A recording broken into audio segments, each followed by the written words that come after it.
नमस्कार, महाराष्ट्र टीवी 24 के खास मुलाकात में आप सभी का स्वागत है। मैं हूं पिंकी खानोलकर। हम दिन रोज एक ही बात करते हैं, पढ़ाई की, शिक्षा की, नौकरी की, और हर कोई चाहता है कि अच्छी पढ़ाई के साथ साथ अच्छी नौकरी भी। तो आज हम बात कर रहे हैं सुरेंद्र नारायण मेश्राम सर की, जो हाई स्कूल शिक्षक, प्रगति विद्यालय और शकुंतलाबाई देशमुख जूनियर कॉलेज वाड़ी के नागपुर के शिक्षक हैं। सर, आपका बहुत बहुत स्वागत है। एजुकेशन पे आज हम चर्चा कर रहे हैं। कितने सालों से आप 10वीं और 12वीं के विद्यार्थियों को पढ़ाई यानी अच्छा शिक्षा दे रहे हैं? मैडम, करीब करीब 1982 से सबसे पहले मैंने कोचिंग क्लासेस शुरू किया था। और करीब करीब 20 साल मैंने कोचिंग क्लासेस लिया, और उसके बाद में मैंने प्रगति कन्या विद्यालय और शकुंतलाबाई देशमुख जूनियर कॉलेज को ज्वाइन किया। करीब करीब मैंने 21 साल शकुंतलाबाई देशमुख जूनियर कॉलेज और हाई स्कूल को एज ए इंग्लिश टीचर मैंने पढ़ाया। सर, इतना अच्छा अनुभव रहा है, कई विद्यार्थियों से आपके संपर्क रहे होंगे। आज हम पहले के विद्यार्थी और अब के विद्यार्थियों में कितना फ़र्क दिखते हैं? मेरे जहाँ तक नॉलेज से पहले के जो विद्यार्थी थे, एक आदर्श शिक्षक के द्वारा तैयार किए हुए विद्यार्थी थे। शिक्षक दो प्रकार के होते थे। एक शिक्षक जो होता था जिसको सिर्फ जॉब करना है, बिल्कुल, और दूसरा शिक्षक जो होता था मेरे समान कि भैया गरीब के बच्चे या स्लम एरिया के बच्चों को डेवलप करना है। एक हॉबी होती है, टीचर बनना एक प्रकार की हॉबी है, और उस हॉबी के माध्यम से मैंने बच्चों को निर्माण करने का काम किया। करीब करीब आज तक मैंने नहीं कुछ तो 20,000 बच्चों के ऊपर पढ़ाया, और स्पेशली स्लम एरिया के बच्चों को ज़्यादा पढ़ाया मैंने। कोचिंग क्लासेस भी चलाया हुआ, 50-100 रुपये महीने के हिसाब से मैंने कोचिंग क्लासेस चलाया, ताकि गरीब बच्चे पढ़ सके। मेरे पास जो ज्ञान है वो गरीबों तक पहुँचे, स्लम एरिया तक पहुँचे। ये कार्य मैंने पिछले कई सालों से किया है। बहुत अच्छा कार्य सर ने किया है। उनका काफ़ी अनुभव रहा है। 20-30 हज़ार विद्यार्थियों को अब तक सिखाया है, और ख़ास करके स्लम एरिया के जो रहने वाले बच्चे हैं उन्हें कितनी अच्छी शिक्षा प्राप्त हो, इसका भी सर ने ध्यान रखा है। सर, जैसे आपने कहा है कि जैसे पहले के सर होते थे, पहले के विद्यार्थी होते थे, वो अब नहीं रहे हैं। तो क्या हमारे ज़िंदगी में शिक्षा जितनी महत्वपूर्ण है उतने ही संस्कार भी महत्वपूर्ण है? तो एक शिक्षा के साथ साथ आप किस तरह के संस्कार विद्यार्थियों को देते हैं? मैं सबसे पहले विद्यार्थियों को ये बताता हूँ हमेशा कि अपने माता पिता ने अपने लिए जो मेहनत करके यहाँ तक के सिंचाई करके खुद अपने को यहाँ तक के लाया है, उसका फल अपने माता पिता को मिलना चाहिए, और जिसके द्वारा आपका भी भविष्य बने, और आपके माता पिता जो ओल्ड एज में जाएंगे तो उनको भी एक सबूरी मिले कि नहीं भैया मैंने अपने बच्चों को सही ढंग से पढ़ा है, परवरिश की है, अच्छे संस्कार डाले, जिसके वजह से वो उनके माता पिता खुश रहे और बच्चों का भविष्य बने। यह एक मेरा उसके पीछे का माध्यम था। बहुत अच्छा, क्योंकि हमारी ज़िंदगी में शिक्षा बहुत ज़्यादा महत्वपूर्ण है, उतने उससे भी ज़्यादा है संस्कार होना, क्योंकि बच्चों को संस्कार रहेंगे, शिक्षा रहेगी, और संस्कार ना रहेंगे तो वो किस काम की शिक्षा। तो इसीलिए शिक्षा के साथ साथ संस्कार भी होना ये बहुत ज़रूरी है। सर, अभी हमने देखा है कि 2 साल से, जैसे ही आपको भी पता होगा कि कोरोना था, और कोरोना काल में हमने देखा है कि पूरी स्टडी या पूरी दुनिया ऑनलाइन पे ही चल रही थी। तो इस ज़िंदगी में, इस कोरोना काल में ऑनलाइन क्लासेस का सिलसिला ज़्यादा शुरू था। तो ऑनलाइन क्लासेस लेना कितना अच्छा है और कितना डिफ़िकल्ट है? अभी एक अनहोनी थी कि अपने आप पर कोरोना डिसीज आ गया, जिसके वजह से ऑफलाइन से अपन ऑनलाइन पे आ गए। लेकिन इसके अंदर मैंने ये अनुभव किया है कि ऑफलाइन में बच्चे जब स्कूल में जाते थे और ऑफलाइन पढ़ाई होती थी, या घर में रहकर ऑफलाइन पढ़ाई होती थी, उस समय ये देखा गया कि कई विद्यार्थियों के पास में मोबाइल नहीं थे मैडम, और जिससे वजह से उनको अपने पिताजी के पीछे लगना पड़ा। परेशान होते थे पिताजी, हमें मोबाइल चाहिए, अच्छे मोबाइल चाहिए, मेरे बाजू के मित्र के पास मोबाइल है तो हमारे पास भी मोबाइल चाहिए। ये दिक्कत ग्रामीण क्षेत्र में सबसे ज़्यादा आई है, और शहरी क्षेत्र में जिनके पास में मोबाइल थे उन्होंने ऑनलाइन के साथ साथ उस मोबाइल का गलत तरीके से इस्तेमाल करना शुरू किया, और आज ये स्थिति आई है कि मोबाइल के युग में विद्यार्थी पढ़ाई कम और बाकी चीज़ों की तरफ ज़्यादा फोकस कर रहा है। तो जिस तरह से हम देखते हैं कि ऑनलाइन पढ़ाई के साथ साथ लोग यानी युवा खास करके जो 9-10 के जो यंगस्टर है वो मोस्टली कहीं ना कहीं रुक कर रहे हैं सोशल मीडिया की और फेसबुक इंस्टा या अदर भी चीज़ें कर रहे हैं, मगर ऑनलाइन पढ़ाई कितनी ज़रूरी थी और ऑफलाइन पढ़ाई से अच्छा ग्राफ्सिंग होता था या ऑनलाइन पढ़ाई से होता? नहीं, उस सिचुएशन को देखते हुए, कोरोना का जो पीरियड था उस सिचुएशन को देखते हुए ऑनलाइन पढ़ाई ठीक थी, लेकिन मैं तो ये कहूँगा कि ऑफलाइन पढ़ाई सबसे बेस्ट है, क्योंकि ऑफलाइन पढ़ाई के अंदर में क्या होता है, हम शिक्षक जब क्लास में जाते हैं, विद्यार्थी सामने होते हैं, हमको पता चलता है कौन विद्यार्थी क्या कर रहा है, कौन क्या नहीं कर रहा है। और ऑनलाइन में क्या होता है, विद्यार्थी बैठा हुआ है, उसने साइड में मॉनिटर रख दिया है, अपने घर में अंदर में खाना खा रहा है, नाश्ता कर रहा है ऐसा, और फिर वो आके बैठ जाता है तुरंत। ये प्रॉब्लम्स मैंने खुद देखा है कई घरों में जा करके। तो मैं बेटर में यही कहूँगा कि ऑफलाइन दी बेस्ट है।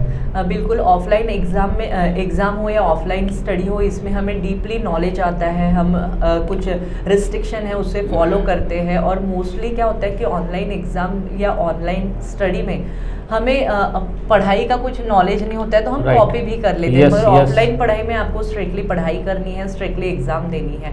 सर, जैसे हम देखते हैं कि 12th और 11th-12th के जो विद्यार्थी आपके जैसे जूनियर कॉलेज है, तो वो बिल्कुल सही तरीके से आ जाते हैं क्लासेस या स्कूल में बोलो, मात्र बाकी जो विद्यार्थी है ज़्यादातर हम देखते हैं वो कोचिंग क्लास की ओर ज़्यादा रुख करते हैं, क्योंकि इंजॉयमेंट का सवाल आता है। तो इससे आप किस तरह से देखते हैं? मैडम, पहला पॉइंट ये है कि यदि हम घर के सक्षम हैं, हमारा अर्निंग और सोर्स हमारे पेरेंट्स का अच्छा है, तो हम लोग क्या करते हैं, उनको कोचिंग क्लासेस में ज़्यादा कन्वर्ट करते हैं।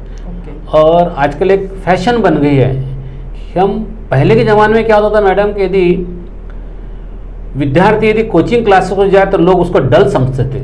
बिल्कुल, हाँ, कि ये लड़का कोई पढ़ाई में बराबर नहीं, इसलिए इसके माता पिता चुपचाप से उसको कोचिंग क्लासेस में भेजते थे। लेकिन आज इतना स्टैंडर्ड बढ़ गया कि तुम जितने अच्छे क्लासेस में आप भेजोगे विद्यार्थियों को, उतने पेरेंट्स को बड़ा गर्व होता है कि मैंने अपने बच्चों को बड़े बड़े क्लासेस में भेजा है।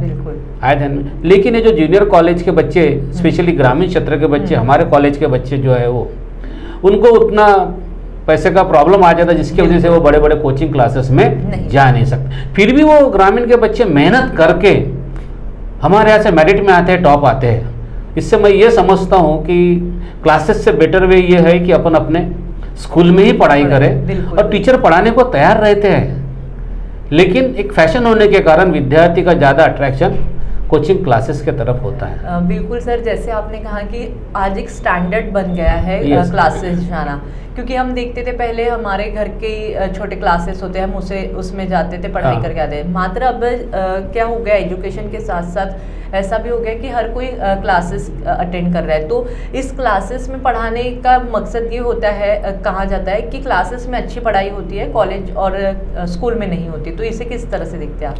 नहीं, वो तो गलत है सरासर। मैं तो यह कहूँगा कि यदि आप रेगुलर अपने बच्चों को स्कूल में या कॉलेज में भेजें तो टीचर का भी पढ़ाने का इंटरेस्ट बढ़ता है। लेकिन आजकल ऐसा कहीं बिजनेस हो गया है कि सिर्फ नाम के लिए आपने कॉलेज में एडमिशन लिया है और बाकी और कहीं जाकर आप पढ़ाई कर रहे हो। ये सरासर मेरे नॉलेज से, मेरा जो अनुभव कहता है वो गलत है, वैसा नहीं होना चाहिए। यदि बच्चे स्कूल में बराबर जाते रहे तो ऑटोमेटिक टीचर लोगों का पढ़ाने का एक हौसला बढ़ता है। अब जो स्कूल में भी बच्चे नहीं होंगे तो टीचर भी फिर चुपचाप बढ़ जाता है, वो पढ़ा नहीं पाते हैं, उनके लिए तो और अच्छी बात होती है। नहीं, बिल्कुल सर ने सही कहा है, क्योंकि क्लासेस कॉलेज में पढ़ाई की जाती है, सिखाया जाता है, मात्र स्टूडेंट की जो संख्या है वो दिन ब दिन कम होते जा रही है। और प्राइवेट जो क्लासेस हो रहे हैं, आज शहर में बहुत ज़्यादा क्लासेस निर्माण हुए हैं, तो वहाँ वो रुक कर रहे हैं। सर, जैसे मराठी माध्यमिक स्कूल्स में भी आप थे, जूनियर कॉलेज में भी, हम पहले देखते थे कि मराठी और हिंदी को बहुत ज़्यादा महत्व दिया जाता था। अभी मात्र CBSE इंग्लिश, हर जगह इंग्लिश मीडियम का। तो कहीं ना कहीं ऐसे जो डॉक्टर इंजीनियर बनना चाहते हैं लोग, उनके लिए एक बहुत अच्छी बात सामने आई थी कि इंजीनियर और डॉक्टर की पढ़ाई जो है वो मराठी और हिंदी मीडियम में होगी। तो क्या लगता है आपको, इस हिंदी मराठी में कन्वर्ट होने के बाद मेडिकल या इंजीनियरिंग की पढ़ाई जो गरीब वर्ग के बच्चे हैं या जिससे डॉक्टर इंजीनियर बनना है, उनके लिए आसान हो जाएगा? मैडम, मैं तो इसके बारे में अभी बीच में पेपर में भी आया था कि कुछ स्टेट के अंदर में हिंदी मीडियम से, स्पेशली MP के अंदर में हिंदी मीडियम में MBBS का कोर्स कराया जाता है। ठीक है, उस शासन ने उस स्टेट को देखते हुए किया है, या और अपने भारत देश में और कहीं पर भी हो सकता है, लेकिन मतलब मराठी लैंग्वेज या हिंदी लैंग्वेज में, लेकिन आप थोड़ा सा दूर का सोचेंगे। जैसा कि मैं आपको बताऊंगा, APJ अब्दुल कलाम जो सर थे, उनको मैंने उनका सुना है, मैंने पेपर न्यूज़ में पढ़ा है कि वो हमेशा दूर का सोचते थे। बराबर है, वो उड़ते हुए पंछी को देखते थे कि उड़ सकता है तो मैं आगे क्यों नहीं जा सकता। ये APJ अब्दुल कलाम सर की सोच थी। तो वैसी सोच यदि अपने अंदर में रहे, क्योंकि ये जो इंजीनियरिंग और मेडिकल की जो पढ़ाई है ये सिर्फ अपने भारत देश पुरता सीमित नहीं है, इंटरनेशनल लेवल पे अपने को जाना है। मान लो यहाँ से आप हिंदी मीडियम से आपने मान लो MBBS किया, मराठी मीडियम से MBBS किया, MS किया, और कल आप मान लो चाइना के अंदर में बोलो या सिंगापुर में आप यदि प्रैक्टिस करना चाहते हो मान लो, तो उस वक्त आपको बहुत सारे प्रॉब्लम को फेस करना पड़ेगा। तो अपने को हाई लेवल पे सोचना हमेशा, है ना। अटल बहादुर जो वाजपेयी सर थे पंतप्रधान, माजी पंतप्रधान, वो हमें सोचते थे कि दूर का सोचो, दूर दृष्टिकोण रखो, ताकि अपने को हमारे भारत देश का विद्यार्थी वर्ल्ड में कहीं पर भी जाए तो पीछे ना रहे। ये उनका दृष्टिकोण था। बिल्कुल सही बात है कि इससे पढ़ाई जो है मेडिकल हो या इंजीनियरिंग की, वो इंग्लिश मीडियम में या उनकी जो लैंग्वेज होती है उसमें ही करनी चाहिए, क्योंकि जॉब जो है आपको सिर्फ महाराष्ट्र स्टेट तक ही नहीं सीमित है, तो आप इंटरनेशनल में भी जॉब कर सकते हैं। कई कंट्रीज में आपको जॉब लगता है, और उस लेवल के लिए आपको वो स्टडी बहुत ही ज़्यादा महत्वपूर्ण है। सर, जैसे कोरोना हो गया था, कोरोना में काफ़ी टीचर पे प्रेशर बढ़ गया था, क्योंकि विद्यार्थियों को ऑनलाइन एक साथ पढ़ाना काफ़ी डिफिकल्ट है, और उस दौरान आप लोगों को कितना मुश्किल रहा ये सब मैनेज करना, बच्चों को ऑनलाइन आना और फिर उन्हें पढ़ाई देना, उनका होमवर्क देना, तो ये कितना डिफिकल्ट रहा? मैडम, ये तो बहुत, वो जो दिनों को हम लोग याद करते थे, बहुत कठिन कालावधि था वो, कि बच्चे एक तो डर के मारे आते ही नहीं थे और पेरेंट्स भेजते नहीं थे। हम शिक्षक भी जो थे, हम भी खुद डरते थे कि भैया ये बीमारी आगे और ना फैल जाए, है ना। इसलिए हम हमेशा बहुत सतर्क थे। लेकिन उसमें सबसे बड़ी समस्या आ गई थी, मोबाइल की समस्या आ गई थी कि मोबाइल नहीं है बच्चों का तो कैसे पढ़ाया जाए। फिर भी हम लोग थोड़ा 10-10, 15-15 बच्चे कर कर हम लोग उनको पढ़ाते थे। तो ये जो यानी आपको डिफिकल्ट हुआ, बावजूद इसके आप लोगों ने सब मैनेज कर लिया, और खास करके स्कूल के जो विद्यार्थी थे उनके एग्जाम भी ऑनलाइन हुई, उनकी स्टडी ऑनलाइन हुई। तो सर, ये ऑनलाइन एग्जाम देना क्या आपको सही लगा? क्योंकि विद्यार्थियों को चाहिए एक पॉइंट मैं आपको बताना चाहूँगा मैडम, कि जब ये ऑनलाइन स्टडी जब शुरू हुई थी कॉलेज में, क्लासेस में या घर बैठे करते थे, तो मेरे कोचिंग क्लास होने की वजह से कई पेरेंट्स मेरे पास आते थे, हड़स हाई स्कूल, सोमलवार हाई स्कूल, कई स्कूल के बच्चे आते थे, और उनके पेरेंट्स भी आते थे, सर हमको ऑनलाइन का कुछ भी नहीं समझता है, आप फिर से पढ़ा दीजिए हमें। लेकिन कोरोना के कारण मैंने बहुत कोशिश किया, लेकिन वही शासन के कुछ नियम होते जिसकी वजह से मैं पढ़ा नहीं पा सकता था। नहीं, वो बात ठीक है सर। मेरा ये कहना है कि जैसे ऑनलाइन एग्जाम हुई, तो वो पीरियड के बच्चे मोस्टली घर में रह के ऑनलाइन एग्जाम दे रहे थे, तो वो कॉपी करते थे, क्योंकि पूरा देख के तो 100% उन्हें प्राप्त हुए। तो ये जो परसेंटेज उन्हें प्राप्त मिले हैं या उन्होंने ये एग्जाम दी है, क्या लगता है आपको वो उनके लिए बेनिफिट रहेंगे आगे? गलत, वो उनके लिए बेनिफिट है ही नहीं, कि उन्होंने कई कॉपी खोल खोल के लिखा हुआ है। यानी मेरे पास कुछ बच्चे आते थे, सर मैं तो 60% का था, मुझे 85% मिल गए, लेकिन मैं अभी 12 साइंस के बाद इंजीनियरिंग मेडिकल में जा नहीं सकता, क्योंकि वो मेरे खुद के परसेंट नहीं है। कुछ कुछ बच्चे मैडम ऐसे होते हैं, बहुत ईमानदार होते हैं, बताते हैं कि सर मैंने जो इतने परसेंट लिए मेरे नहीं है, मेरे बाजू वाले के द्वारा मैंने देख के लिखा है, लेकिन मेरे पेरेंट्स समझते हैं कि मैं बहुत होशियार हूँ। लेकिन आप समझाओ मुझे, मेरे पेरेंट्स को, कि भैया मैं उस लेवल पे नहीं हूँ, मैं और कहीं जाके अपना कोर्स आर्ट कॉमर्स करूँगा। बिल्कुल सही बात है सर, क्योंकि ये जो पढ़ाई हुई है कोरोना काल में, जितना चाहिए बच्चों को एजुकेशन ऑनलाइन के थ्रू मिला, बट उन्होंने वो प्राप्त नहीं किया। शिक्षकों ने भी अपने तरफ से कोशिश की, मगर हम जिस तरह से ऑफलाइन स्टडी सिखाते हैं, पढ़ाते हैं, या पॉइंट्स होते हैं, कुछ पढ़ाई के अलग अलग टिप्स होते हैं, वो नहीं दे सके। तो इसलिए ऑनलाइन पढ़ाई के साथ साथ विद्यार्थियों का भी कहीं ना कहीं थोड़ा नुकसान हुआ है, मगर उनमें अच्छी स्किल है तो वो आगे बढ़ सकते हैं। सर, आजकल की जो जनरेशन है वो हम देखते हैं कि पेरेंट्स बच्चों को ज़्यादा प्रेशराइज करते हैं कि अब जैसे 10th और 12th शुरू ही है, तो इस दौरान पेरेंट्स अपने बच्चों को पढ़ाई कर रहा है तो पढ़ाई कर और 99% हासिल कर, तो ये कितना सही है? क्योंकि हम जैसे पहले देखते थे कि 75 भी मिल गए तो बच्चा मेरिट में, और पेरेंट्स काफ़ी खुश हो जाते थे। कई पेरेंट्स ऐसे थे कि भाई बेटे ने 35 भी लिए तो बहुत सेटिस्फाइड हो जाते थे, क्योंकि 10th और 12th वो पास हो जाते थे।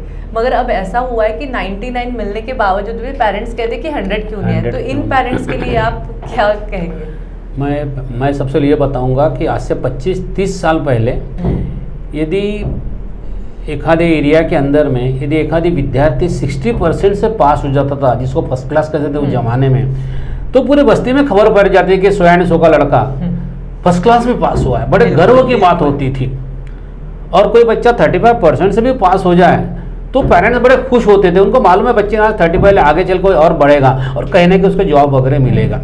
लेकिन आज वर्तमान में ऐसा हो गया है कि हम जिस एरिया में रहते उसी एरिया में यदि मान लो एक व्यक्ति है, उसके 4 फ्रेंड है या एक लेडी है, उसके 4 सहेलियां हैं, उनमें आपस में कॉन्फिडेंस चलता है। जो कहीं मिलते तो बताते हैं कि मेरे लड़के 90% लाए, इसके लड़के ने 85 लाए, अपने आप को गलत फीलिंग्स लेके महसूस करते हैं। ये गलत बात है। जितने लाया उतने ला लिया, हो सकता है उसके आगे और जाकर अच्छी पढ़ाई कर सकते हो और अच्छे आगे बन। लेकिन पेरेंट्स आजकल जो सोच रहे बड़ा बच्चों पर बर्डन डालते थे। इवन तो अभी तो सरप्राइज टेस्ट होने लग गई है। ऐसा बच्चों को समझता नहीं और बोलते सरप्राइज टेस्ट के जो मार्क्स है वो अभी आखिरी में काउंट किए जाएंगे। और सरप्राइज यदि बच्चों को कम मार्क आ जाते हैं, माता पिता दोनों नर्वस हो जाते हैं। यार मेरे बच्चे ने बहुत कम अंक प्राप्त किया। अरे किया तो किया, आगे उसको लाइफ है ना, आगे वो डेवलप कर सकता है। तो मैं पेरेंट्स को यही कहूँगा, इतना गहराई से मत सोचे। इतने गहराई से सोचना गलत है। आपके बच्चे में यदि स्किल है तो जरूर वो 40% 50% में भी मैंने देखा है। मेरे कई स्टूडेंट ऐसे हैं जो MSW की है, इंजीनियरिंग की है, मराठी मीडियम से, मतलब लोअर इंग्लिश से उन्होंने इंजीनियरिंग किया है, लेकिन आज टॉप पे चल रहे हो। स्किल डेवलप होता है धीरे धीरे। लेकिन आज के वर्तमान में पेरेंट्स कैसा है, उनको क्विक चाहिए और समाज में उनका स्टेटस चाहिए। मेरे बेटे ने 90% लाया, मेरा बच्चा अच्छे स्कूल में पढ़ता है ना। तो ये सोच है। 99% की कुछ वैल्यू है क्या हमारे? नहीं है, लेकिन एक एडमिशन पूरता ठीक है। बिल्कुल देखो 85% वाला भी वहीं जा रहा है, आए ध्यान में 99% वाला भी वहीं से क्लास में बैठ रहा है और वहां से दोनों मिलकर आगे निकलते हैं। कभी कभी 99% वाला पीछे रहता है लेकिन 85% कहां से आगे निकल जाता है। ये हमने कई समाज का ऐसे उदाहरण विद्यार्थियों के बीच में देखे हुए हैं। सर इसी से जुड़ा हुआ सवाल ये है कि हम देखते हैं कि बच्चे आज 10-12 के बाद अलग अलग कोर्सेज कर रहे हैं। मात्र अब की जनरेशन में ये हुआ है कि बेरोजगारी बढ़ गई है, प्लेसमेंट्स नहीं है। कोई भी क्षेत्र में, इंजीनियर हो, MBA हो या हर क्षेत्र में हम देखते हैं कि बेरोजगारी बहुत ज़्यादा बढ़ गई है और इससे हताश हो रहे हैं युवक। और फिर इतनी पढ़ाई के बावजूद भी फिर वो छोटा मोटा बिजनेस कर रहे हैं। तो क्या कहेंगे ऐसे लोगों को आप? मैडम आप जैसा बोल रहे बेरोजगारी मैं ये कहूँगा कि मान लो एक क्लास में इंजीनियरिंग में 10 बच्चे हैं और 10 में से एक आधी विद्यार्थी ऐसा होता है जिसके अंदर काफ़ी स्किल होता है, उसको कॉलेज से ही जॉब मिल जाता है। और जो कम परसेंट वाले विद्यार्थी उनको नहीं मिलता। मतलब बेरोजगारी है लेकिन उतनी नहीं। आपके अंदर में स्किल है, डेवलप किया खुद ने, आपने मतलब डिग्री दोनों ने ली है, लेकिन आपके अंदर में स्किल है तो आप कहाँ से कहाँ निकल जाओगे। लेकिन आपके अंदर स्किल ही नहीं है या फिर आगे बढ़ना नहीं चाहते, भैया हमको इंजीनियरिंग करना, हमने इंजीनियरिंग कर लिया, उससे नहीं होता। रोजगार भी मिलता है, नहीं मिलता ऐसी बात नहीं है, लेकिन उसके अंदर स्किल चाहिए। 10 में से 3 लोगों को जॉब जरूर मिलता है। बिल्कुल, स्किल होना बहुत जरूरी है। और स्किल होने के लिए आपको पढ़ाई करनी पड़ेगी, अच्छी बुक्स रीड करनी पड़ेगी, मेहनत करनी पड़ेगी। नई टेक्नोलॉजी है उसके लिए आपको बहुत ज़्यादा मेहनत और प्रयास करने की आवश्यकता है। सर अब मेरा ये सवाल है कि कोचिंग क्लासेस हमारे इसमें बहुत ज़्यादा महत्वपूर्ण है शिक्षा के क्षेत्र में, या हम स्कूल कॉलेज में भी पढ़ाई कर सकते हैं, पर पेरेंट्स कुछ है या कुछ स्टूडेंट है कि नहीं हमें वो कोचिंग क्लासेस ही जाना है, वहाँ से अच्छी शिक्षा प्राप्त होती है। तो इसे किस नहीं मैडम, ये क्या होगा एक्चुअली, जहाँ वहाँ एस्टेटमेंट चल रही है, हर घर पे टीचर्स, असिस्टेंट टीचर पोस्ट है। अब यकीन नहीं करूँगा, मेरे यहाँ पर बड़े कॉलेज का नाम नहीं लूँगा मैं, बड़े बड़े कॉलेज के वाइस प्रिंसिपल तक मेरे घर में आए कि सर हमारे कोचिंग क्लासेस में आप विद्यार्थियों को भेजें। मैंने बोला भाई आपके पास तो ऑलरेडी स्टाफ है ही और आप बहुत फीस लेते हो। मेरे यहाँ पर मिडिल क्लास वर्ग पढ़ता है, मेरे स्कूल में ग्रामीण के बच्चे पढ़ते, वो तो इतनी फीस अफोर्ड नहीं कर सकते। तो बोले आप भेज दीजिएगा, जो भी परसेंटेज लगेगा हम आपको दे देंगे। मतलब सॉरी सर मैं परसेंटेज तो नहीं लूँगा, क्योंकि मैं पहले से स्लम एरिया के बच्चों को पढ़ाता, मेरा गरीब बच्चे पढ़ते, उनका डेवलप करना मेरा कर्तव्य, मेरा स्किल है वो पढ़ाना उनको। तो इसलिए मैं कहूँगा कि बेटर भी है कि आज के जनरेशन के जो विद्यार्थी है उन्होंने स्कूल में जाना, रेगुलर जाना बहुत आवश्यक है, जूनियर कॉलेज में जाना बहुत आवश्यक है। हमारे कॉलेज में रेगुलर बच्चे आते हैं मैडम, स्कूल में रेगुलर बच्चे आते हैं और उनको मजा आता है स्कूल में। जो स्कूल कॉलेज की जो मजा आता है वो आते हैं विद्यार्थी। यस यस यस पक्का। सर आखिरी सवाल ये कि अब 10वीं और 12वीं के विद्यार्थियों की परीक्षाएं शुरू है, Yes. ऐसे में आप विद्यार्थियों को और उनके खास करके पेरेंट्स को क्या मैसेज दोगे? मैं सबसे पहले विद्यार्थी ये कहूँगा कि जब भी आप एग्ज़ाम को जाते हैं पॉजिटिव सोचते हुए जाना है आपको, बिल्कुल मेहनत करनी है, रिवीजन करनी है। और आपने ये सुना होगा कि जब महात्मा गांधी जब एग्ज़ाम देने जाते थे, राष्ट्रपिता महात्मा गांधी जब एग्ज़ाम देने जाते थे तो उनके बारे में मैंने पढ़ा है कि वो जैसा कि उनको मालूम है कि 10 क्वेश्चन आने वाले एग्ज़ाम में, तो ये 10 में से मुझे कितने क्वेश्चन आते हैं, तो उसकी वो रिवीजन करते थे और स्पेशली वो उसमें लिख कर देखते थे पेज के ऊपर कि मुझे ये 5 क्वेश्चन आ रहे हैं, यानी मैं लिख सकता हूँ। Writing work is very important. और उसके बाद एग्जाम देने जाते थे। अपना विद्यार्थी पढ़ता है और एग्जाम देने जाता है। राइटिंग वर्क करो कि मुझे कितना आता है, अपना खुद का एक क्वेश्चन का आंसर भी यदि याद होगा तो अपना कॉन्फिडेंस बढ़ता है और जिसकी वजह से अपन आगे चल के एग्जाम को आसानी से एग्जाम अपन फेस कर सकते हैं। तो मैं विद्यार्थियों को कहूँगा कि कॉन्फिडेंस के साथ जाइए, स्किल डेवलप करके जाइए और किसी के निगेटिव विचारों को ना सोचे तेरे को जमेगा या नहीं जमेगा, पास होगा कि नहीं होगा। खुद का कॉन्फिडेंस होता है मैडम, हर चीज़ में, इसी में नहीं हर चीज़ के अंदर में खुद का कॉन्फिडेंस होता है। अपने कॉन्फिडेंस से एग्जाम को जाएंगे, मुझे उम्मीद है कि वो सक्सेस जरूर हो जाएंगे। और आज के विद्यार्थियों के लिए मैं 12th और 10th के विद्यार्थियों के लिए मैं उन्हें एग्जाम के लिए बेस्ट ऑफ लक देना चाहता हूँ। बिल्कुल सही कहा है सुरेंद्र सर ने कि आपका कॉन्फिडेंस होना बहुत ज़रूरी है। अच्छी पॉजिटिव थिंकिंग के साथ जाइए। जैसे सर ने कहा है कि हम रट्टा मार के जाते हैं तो वो ना करें, आप उसे राइटिंग में कीजिए ताकि आपकी ना मिस्टेक होगी और आपको कितना आता है और आप उसमें और कितना ग्रोथ कर सकते हैं ये भी आसान हो जाएगा। तो आज हमारे इस प्रोग्राम में यही रुकते हैं। आप देखते रहिए महाराष्ट्र टीवी 24। नमस्कार। नमस्कार।